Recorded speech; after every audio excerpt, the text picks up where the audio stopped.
Opening shot of an old abandoned asylum. It's the middle of the night, and the only light is from the full moon above. We hear distant screams and whispers. Suddenly, we see a figure in the distance, a woman in a white dress, running towards us. She looks terrified. Cut to a young couple, John and Sarah, driving down a deserted road.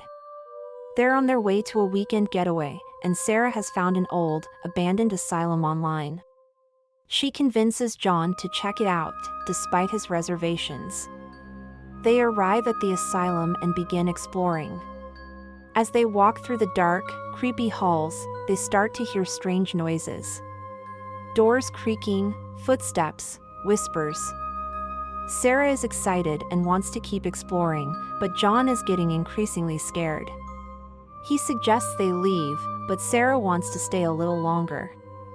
As they continue exploring, they come across a room that's locked. Sarah is curious and decides to try to pick the lock. She finally manages to get it open, and they enter the room.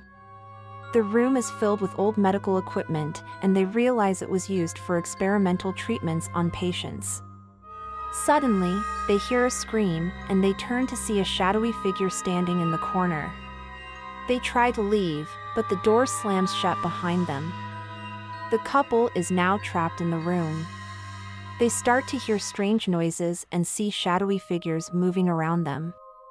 They realize they're not alone in the room and that the spirits of the asylum's former patients are still trapped there. As the night wears on, the couple experiences increasingly terrifying encounters with the spirits. They see grotesque images of the experiments that were conducted on the patients, and they start to feel the effects of the asylum's dark history. They become increasingly paranoid and delusional, and their sanity starts to slip away. Finally, they manage to escape the room, but they realize that they've brought something with them.